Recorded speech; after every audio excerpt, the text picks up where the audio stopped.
Ooh, hello. Okay. Hi. Hopefully everyone can hear me. Should be okay. I've just checked the stream quality and it seems good, so I should be okay to start. So hello. Welcome to lesson 5 of this 8-week mini course in AI for beginners. So today we're looking at AI for robotics. So I've got a really interesting lesson plan for today.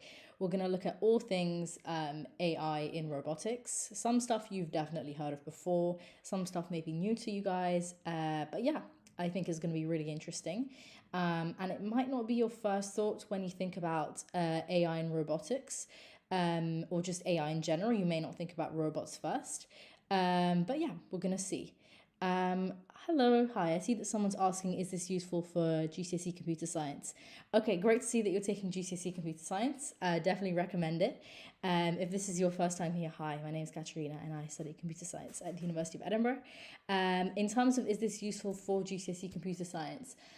So the stuff we're covering in today's lesson isn't content material specifically, and none of the content that's covered in these lessons is specifically geared towards GCSE computer science. In fact, the point of this course is supposed to be accessible to anyone who also doesn't have a technical background. So the idea is that we're not going to go too much into the maths or too much into the technical aspects of AI, but it's a general introduction to all the different types of applications of AI that exist. So we've done a lesson on AI in arts, we've done a lesson on AI in games and simulations, we've done a lesson on chatbots, and today we're looking at robotics. So it's more for a general approach to what's happening in the field and the newest updates to keep you sort of up to date with what's happening. So it's not useful specifically for, say, something that you're going to write in your exam. However, if you're taking GCSE computer science, I'm assuming you're interested in computer science. And if that's the case, then this is definitely for you, because the idea is that I sort of accumulate all the stuff that I've been reading and show it to you guys so that you guys can have a broader understanding of what's going on in AI. But yeah, as I said, this is accessible to anyone, regardless of what background you may have in the subject. So yeah, come along and we'll learn a bit more about AI for robotics. So you guys may see some images on the screen, which you may or may not be familiar with. So I'm just going to quickly talk through with you guys what these images represent. And we're going to be covering each one of these. So you might be able to see a driverless car, so I'm sure you guys have heard about that. But you may not know much about the developments in driverless cars or whether they even properly exist at the moment. So we're going to talk about that. We're also going to be talking about the Mars rover, which is the image you can see in the top left-hand corner. We're going to talk a little bit about those missions and how AI is used in those missions. And then we're also going to be talking a bit about the company Boston Dynamics, which you may or may not be familiar with. So we're going to talk about the robots that they have created, how they use their real-life applications, and the AI involved in those.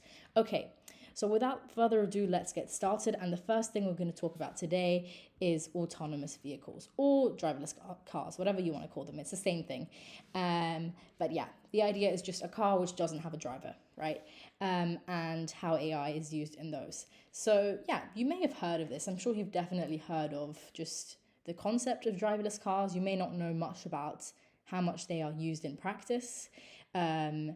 But yeah, so they have been sort of industrialized. They do exist. You can buy cars which have autopilot function. So an example is a Tesla. I think most models have the autopilot function, but it may not be exactly what you think about when we think about like a real driverless car, because you do still need to be behind the wheel. So there has to be someone there. It doesn't work if there isn't someone there, and a human needs to be there in case of intervention needed. And I believe that, although I've never been in a car with in a Tesla with autopilot, from what I've read, it is quite common that some sort of intervention is needed. So it's not really a fully autonomous vehicle quite yet. But there are also a lot of other companies, not just Tesla, which are developing driverless cars. So then there's Waymo taxis, which you may have not heard of before. It's not popularized quite in the same way as maybe the Tesla autopilot is. And Waymo taxis is actually a brand of taxis which fully provide autonomous taxis. So you can get these, I think, in San Francisco and LA. They don't exist in the UK quite yet. But yeah, you can jump in and it's just a completely autonomous driverless car that can take you from point A to B. And I actually have a cool video here for you guys to see, because I think it's interesting to see it in action, right? Because there's something quite cool about actually seeing a car drive itself without a driver. So I found a really short video here that we're just going to quickly skip through just to show you guys what it looks like. So you can order this. There's an app. I think actually this isn't Waymo. This is another company called Cruise. But you can order it just as you might hail a normal taxi. And then let me just skip through this. You can get in. You can see there's no driver, right? I think this person ordered a very short ride just to illustrate how it works. And the car gets going. And from what I've read, first of all, there's an option to sort of stop, and the car will pull over just in case anyone gets scared, or it might be a bit scary to ride in a car without a driver for the first time. And also, apparently, it drives very, very conservatively, so it's very safe. Sometimes even drives too conservatively, like much more conservatively than a human would. But yeah, so this exists in San Francisco and LA. I think I read that they've done over 100,000 taxi drives by now. So it is very much in motion as an idea, and it will probably come to the UK at some point. I actually watched a video of Bill Gates driving around London in a driverless car. So it's definitely something that's happening at the moment, and that will continue to sort of occur and get bigger as we go along. And yeah, as we're talking about this idea of self-driving cars, obviously a big question that comes up is the ethics of self-driving cars. And this is something that people have been talking about for the past 10 years, right? Even before self-driving cars are actually on the road, you've probably heard a lot of talk about, but this is going to be dangerous for X, Y, Z. So yeah, here are 4 problems that people typically associate with self-driving cars that you guys might want to have a think about. You guys can let me know in the chat if you like what you think about these issues yourself, and what you think the right decision might be for an AI car to make. So the first one is the trolley problem. You may have heard of this problem in the context of maybe if you've taken any sort of philosophy course at school or anything like that, you may have heard of this problem. But essentially, if we boil it down, it's the dilemma of if a car is in a dangerous situation and someone is going to get hurt, which life do we prioritize, right? So if you're in an AI car, should the AI choose to hit a pedestrian, or should it choose to hit another car, right? It's this balance of life. Who is it even, it's obviously there's no right answer, but it's a big question. And then another one is passenger versus pedestrian safety, which is who should be prioritized. Should the person in the car be prioritized, or should other people be prioritized, right? Should the car trying to be prioritizing your life or other people's life? And what if it's you versus 100 people that you could potentially run over? Obviously, this is a crazy case and it probably would never happen, but these are still important things to think about, right? Because it's human life and it's so important. And when it's a human making these decisions, it's one thing, but when we're delegating these decisions to a computer, it's a completely different thing, and it can be very scary to a lot of people.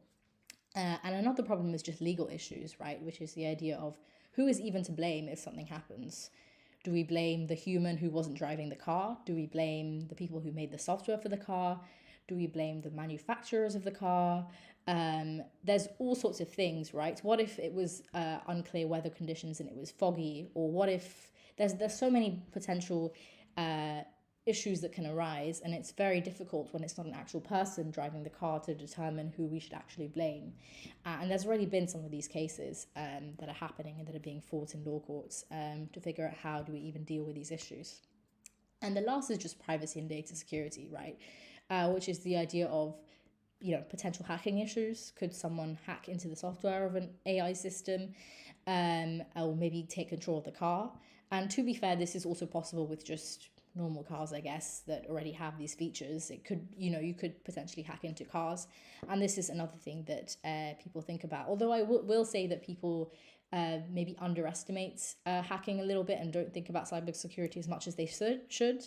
But these are all very real issues that a lot of people, from lawmakers to people in the tech industry, are thinking about and trying to tackle as self-driving cars are being made. Cool. So that's a little bit about the ethics. And I actually found a really good TED video which summarizes this quite nicely. So this was made, I believe it was made 6 years ago. So quite a bit before the actual dawn of self-driverless cars. Actually, 7 years ago, I just checked. So this was made 7 years ago. But I think it's interesting to see, in a way, how this issue was approached before self-driving cars even really came onto the scene from a purely sort of ethical perspective. So yeah, we're going to have a look at that. And then we're going to have a look at how safe actually are self-driving cars. And we're going to have a look at some of the stats now that we've actually, seen the beginning of self-driving cars actually being on the road. So let me play the video for you guys.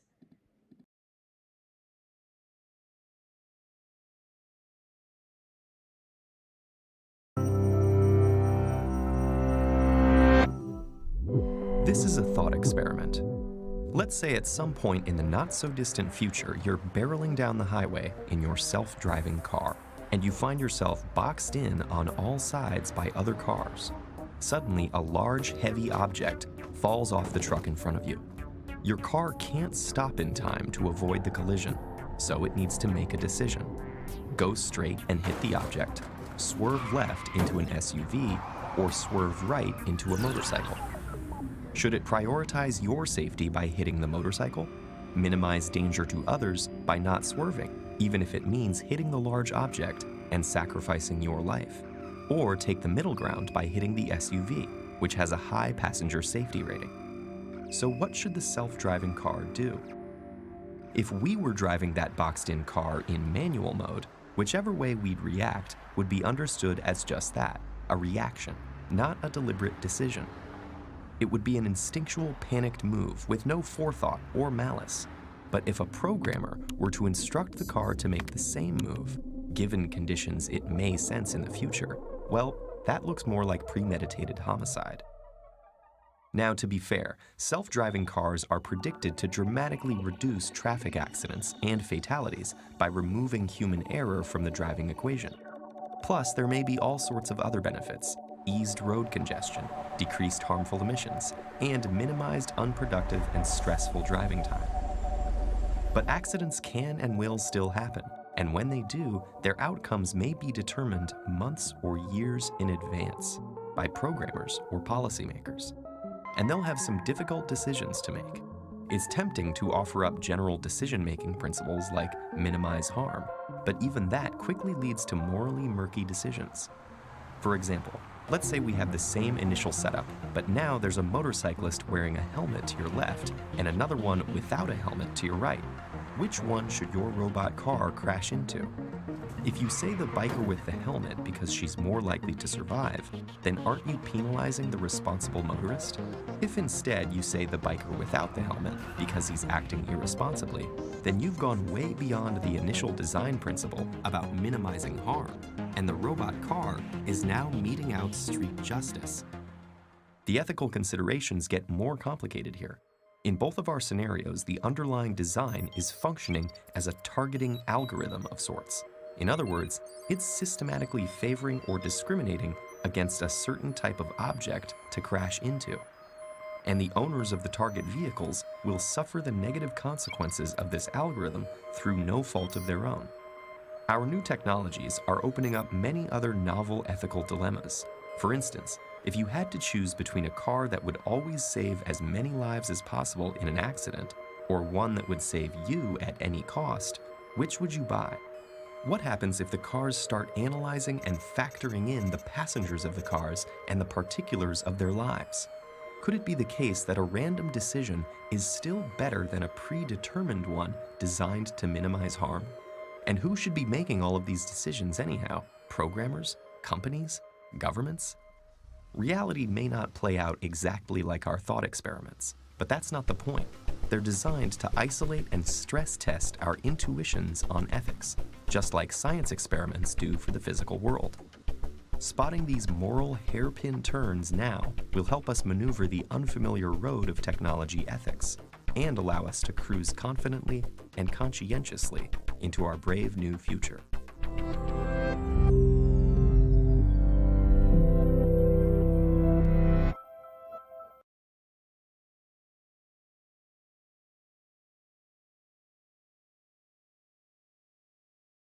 Okay, cool. Hopefully you guys could hear that video and you enjoyed watching that.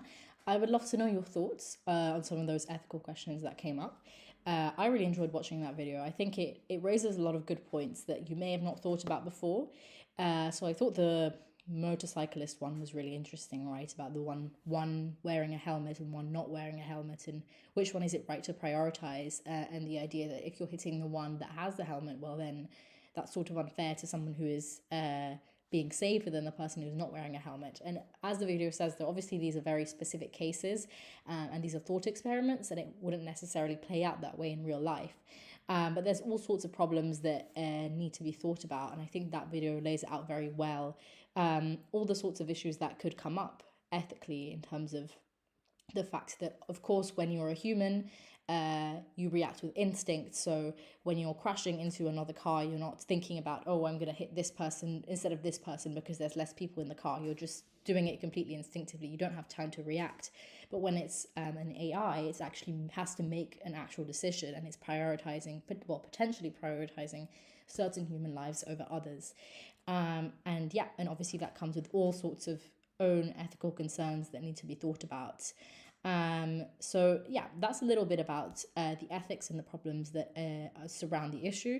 Now we're going to look a little bit about how safe actually are self-driving cars, because we've talked about a lot of the potential problems, right? But as the video also talked about, self-driving cars could be a lot safer, and if they are so much safer, well, it might help mitigate a lot of the potential issues that scare us surrounding self-driving cars. So I found some pretty useful stats that I think are interesting to have a look at. So the first one is that 94% of car accidents that happen at the moment are due to human error, right? And so what we mean by that is maybe someone looking at their phone whilst they're driving, or being drunk, or even not that, just actually making a mistake whilst they're driving, whether that's a fatal mistake or whether that's a small mistake.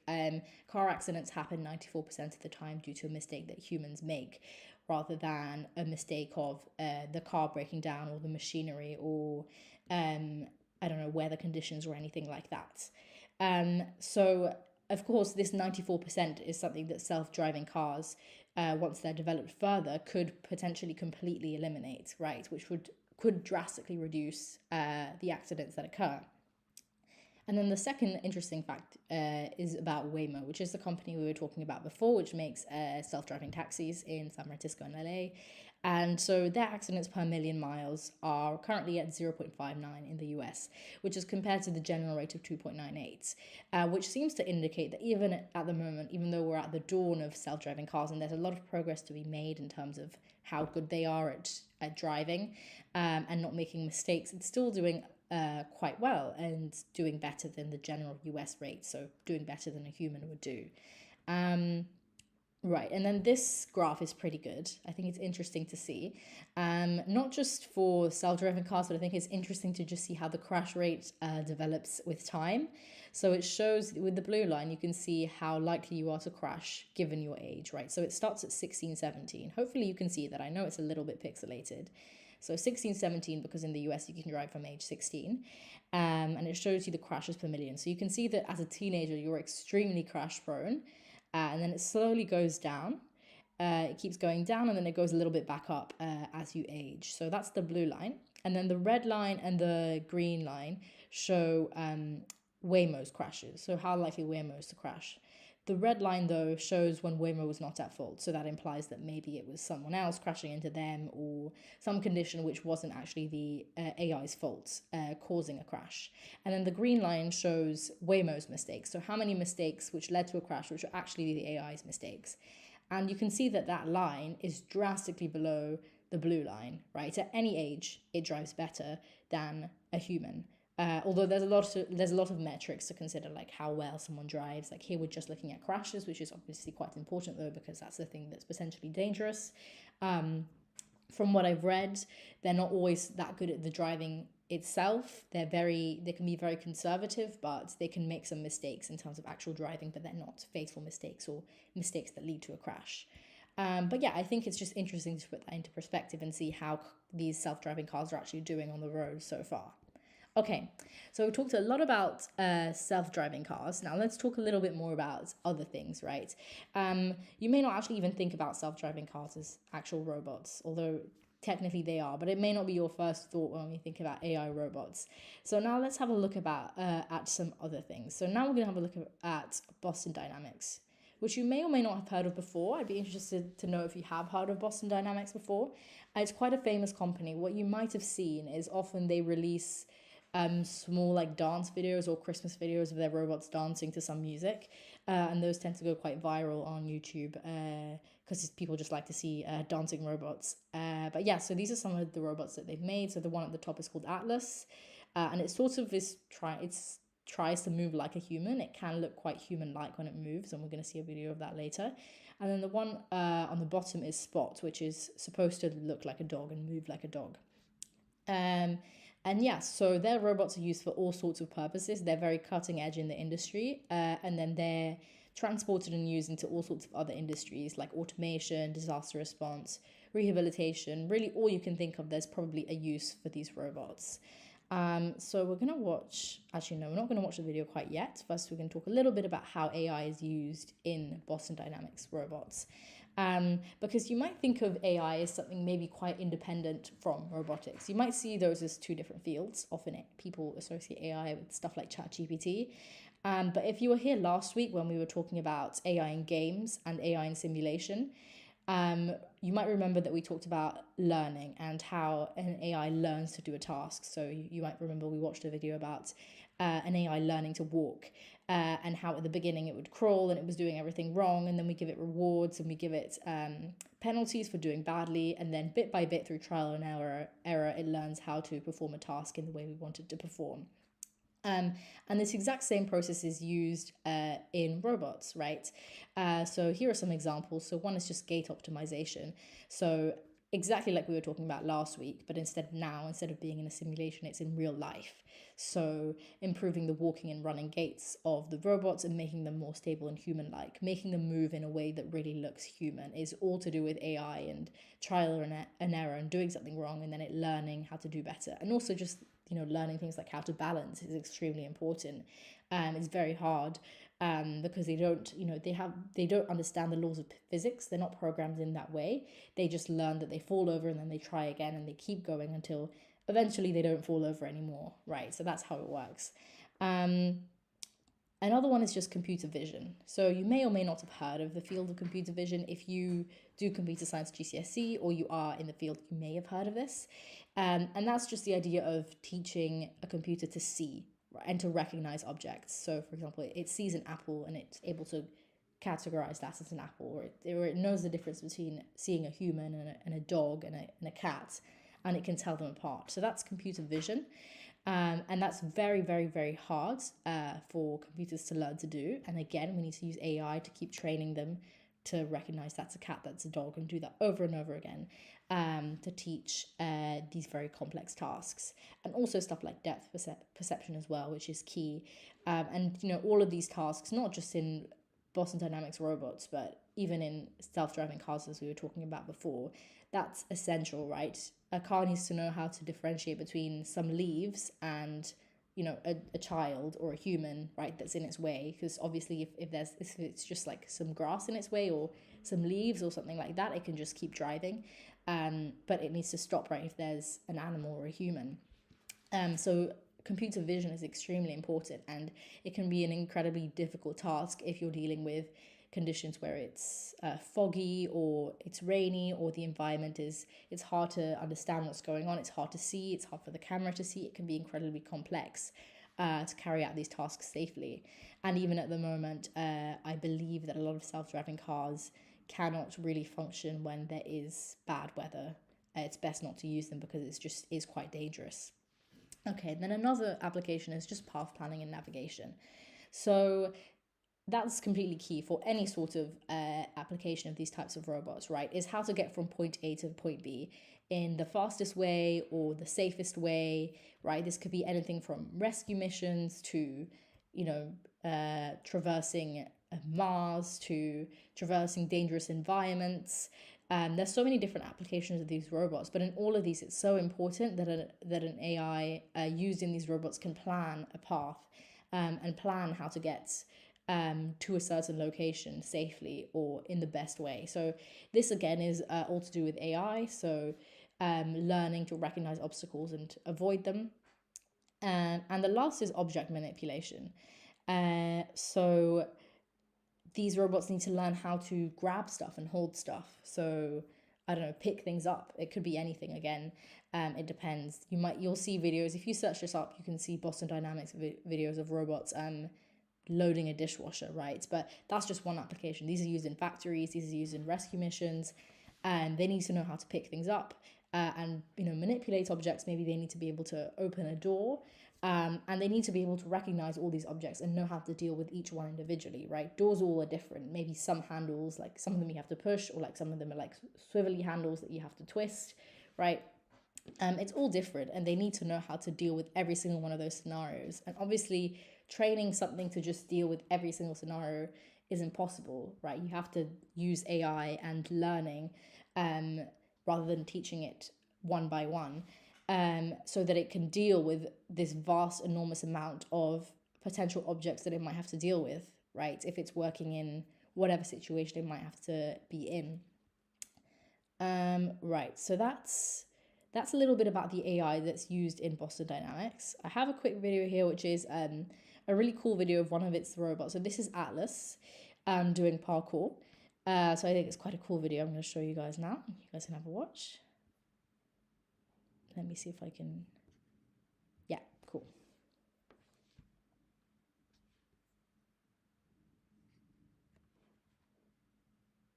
So you can see it moves in quite a human-like way. Of course, you can tell it's obviously not a human, right? But the way it moves is quite impressive. You can see even the way it jumps.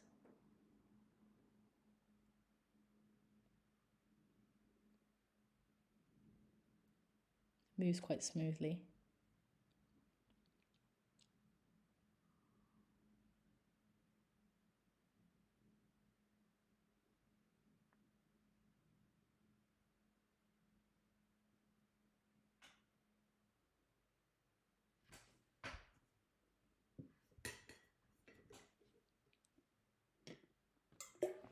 Yeah, cool. So I wanted to show you guys an application of that. I think it's interesting to see it in practice, but they have a lot more videos on their YouTube channel, so I really recommend checking those out.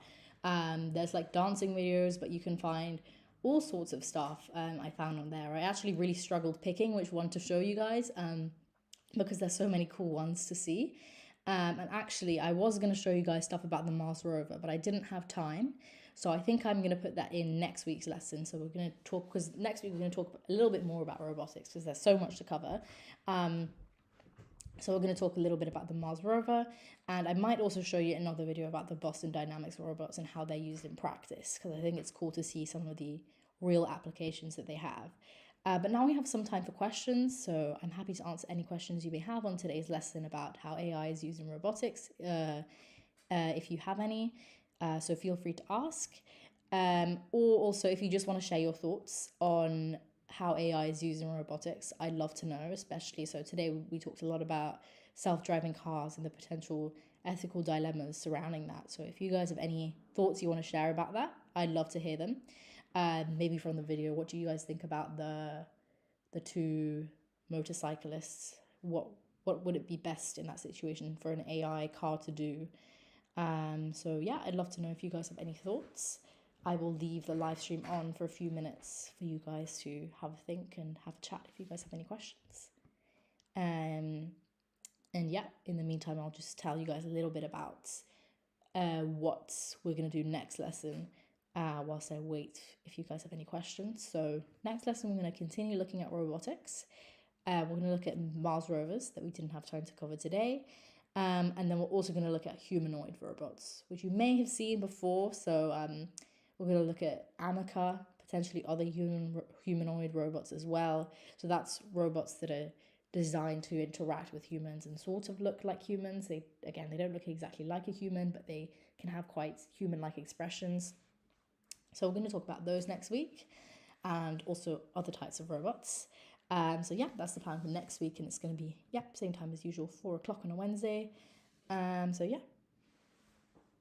Unless you guys have any questions, I'll just wait a little longer to see if anyone has any questions. But if not, yeah, I'll end the stream and I'll see you guys next week. Hopefully you guys enjoyed today's lesson on robotics. I think it's quite cool and it's maybe something you hadn't heard too much about before. So yeah, lovely to see you guys, and I'll see you guys